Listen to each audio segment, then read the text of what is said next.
నిన్నటి బడ్జెట్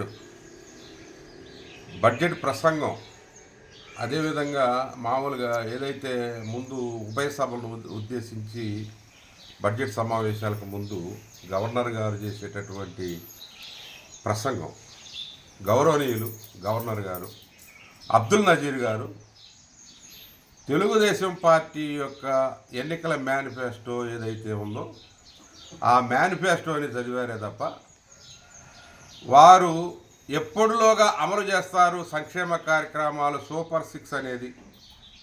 అదే కాకుండా కొన్ని సత్యదూరమైనటువంటి విషయాలు, 4 లక్షల ఉద్యోగాలు ఈ 8 నెలల్లో కల్పించామని గవర్నర్ గారు సత్యదూరమైనటువంటి విషయం మాట్లాడారు. మీరు జాబ్ క్యాలెండర్ 1వ తారీఖు జనవరి 1వ తారీఖున జాబ్ క్యాలెండర్ అని చెప్పారు. ఆ జాబ్ క్యాలెండర్ ప్రకటించలేదు. 4 లక్షల ఉద్యోగాలు ఎక్కడ కల్పించారు?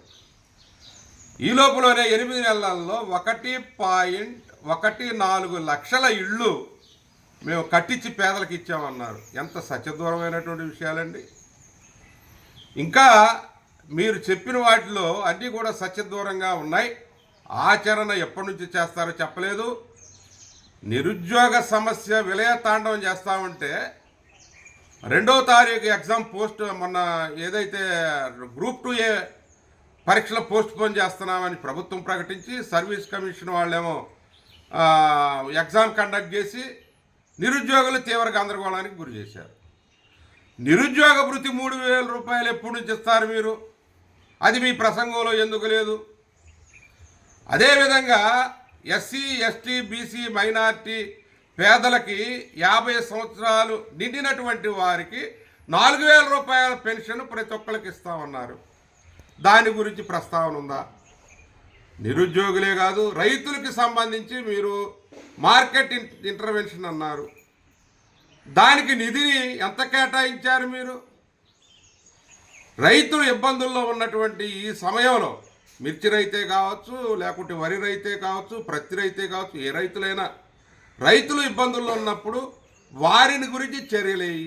వాటి గురించి మీ ప్రసంగంలో లేదు, ప్రస్తావన లేదు. ఇది మీ ప్రసంగం ఓన్లీ కూటమి ప్రభుత్వం యొక్క పాంప్లెట్ లాగే ఉంది తప్ప నా ప్రభుత్వం అని చెప్తున్నారు. మీరు అసలు వాస్తవాలే చెప్పాల్సి, ఈ ప్రభుత్వం నుంచి మీరు వాస్తవాలు చెప్పాల్సినటువంటి అవసరం ఉంది. ఎప్పటిలోగా ఇవన్నీ అమలు చేస్తారు? 1500 18 సంవత్సరాలు నిండినటువంటి 19వ సంవత్సరం నుంచి 59 సంవత్సరాలు నిండేంత వరకు ఒక్కొక్కరికి 1500 అన్నారు. ఆ 1500 షెడ్యూల్లో లేదు, అసలు దాని ప్రస్తావనే లేదు. ప్రతి మహిళ ఎదురు చూస్తూ ఉన్నారు. సంక్రాంతి రేపు శివరాత్రి వస్తుంది. నిండా మునిగొన్నారు జనం, నిండా మునిగిపోయి ఉన్నారు. శివుడిని వేడుకుంటున్నారు ఈ సంక్షేమ కార్యక్రమాలు ఎప్పటి నుంచి అమలు చేస్తారని చెప్పి. తల్లికి వందనం అన్నారు, దాని గురించి కూడా మీరు ప్రస్తావించలేదు.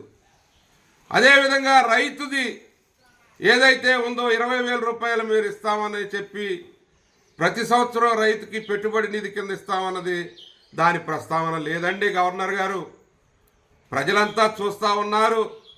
మీరు సరైనటువంటి దిశలో మీ ప్రభుత్వాన్ని నడిపించాలి, వాస్తవాలు ప్రజలకు తెలియజేయాలి. ఆర్థిక స్థితిగతులు మీరు తెలియజేయండి. ఏమైనా ఇబ్బందులు ఉంటే వైట్ పేపర్ సమర్పించండి. మీరు విద్యుత్ ఛార్జీలు మేము పెంచమని చెప్పి అంతకుముందు కూటమి ప్రభుత్వ నేతలు అంతకుముందు ఎన్నికల్లో ప్రచారం చేసి వచ్చిన వెంటనే విద్యుత్ ఛార్జీలు విపరీతంగా పెంచేసి ఇప్పుడు మళ్ళీ మీ ప్రసంగంలో విద్యుత్ ఛార్జీలు ఈ సంవత్సరం పెంచమంటారు. ఇది అంత మేరకు న్యాయమైనటువంటిది? సత్య దూరమైనటువంటి మాటలు మాట్లాడుతూ ఉన్నారు ఈ ప్రభుత్వం, కూటమి ప్రభుత్వం. మీరు రాసిచ్చినటువంటి ప్రసంగాన్ని మీరు చదివారు. ఇది చాలా అసంబద్ధంగా ఉంది. ప్రజలంతా కూడా అర్థం చేసుకుంటారు. సంక్షేమం, ఆరోగ్యం చాలా క్షీణించిపోయింది. ఆరోగ్యశ్రీ గురించి పట్టించుకోవట్లేదు.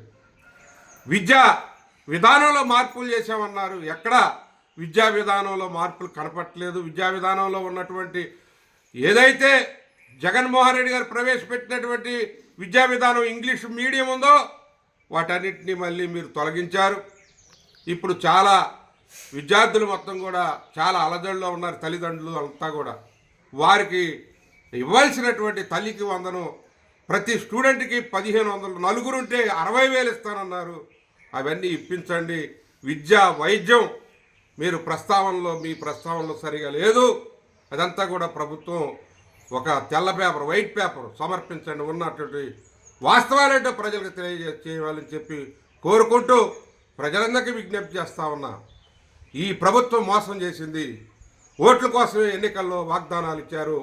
ఆ వాగ్దానాలు అమలు చేయట్లేదు. అమలు చేసేంత వరకు కూడా జగన్మోహన్ రెడ్డి గారి నాయకత్వంలో ఈ యొక్క వైఎస్ఆర్ పార్టీ శ్రేణులు మొత్తం కూడా మేము పోరాటం చేస్తాం. సంక్షేమ కార్యక్రమాలు పేదలకు అమలు జరగాలి.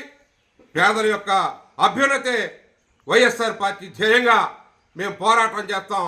అబద్ధాలు మానండి, అసత్యపు మాటలు మానండి, సత్య దూరమైనటువంటి దూరంగా ఉండి వాస్తవాలని వెలికి తీసి వాస్తవాలు ప్రజలకు తెలియజేయాలని చెప్పి మిమ్మల్ని కోరుకుంటా ఉన్నాం. అసెంబ్లీలో ఏం చర్చలు చేస్తున్నారండి మీరు? ప్రభుత్వం ఇక్కడ ఉన్నటువంటి సీ కోస్ట్ 970 కిలోమీటర్ల సీ కోస్ట్ ఉంది. అక్కడ ఉన్నటువంటి పోర్టుల్ని మొదలుపెట్టారు జగన్మోహన్ రెడ్డి గారు. ఆ పోర్టుల గురించి మాట్లాడట్లేదు మీరు. సీ పోర్టులే కాదు, ఏదో ఫిషింగ్ హార్బర్ల గురించి కూడా మాట్లాడట్లేదు. అనేక మందికి ఉద్యోగ కల్పనకి ఆధారమైన వాటి గురించి మీ ప్రసంగాల్లో ప్రస్తావించలేదు. మీ ప్రసంగంలో ఇవన్నీ కూడా మెడికల్ కాలేజీలు, వైద్య విద్యకు సంబంధించి జగన్మోహన్ రెడ్డి గారు చేసినటువంటి కృషి మొత్తాన్ని కూడా బూడిద పాలు చేసేటటువంటి పన్నాగం, ప్రైవేటుగా కార్పొరేట్కి కట్టబెట్టే పన్నాగం, ఈ పన్నాగాలన్నీ కూడా దీన్ని తీవ్రంగా ఖండిస్తా ఉన్నాం. వీటినన్నీ కూడా ప్రస్తావించకుండా కళ్ళబోలి కబుర్లు ఉట్టిగా ఏదో ఎన్నికల మేనిఫెస్టో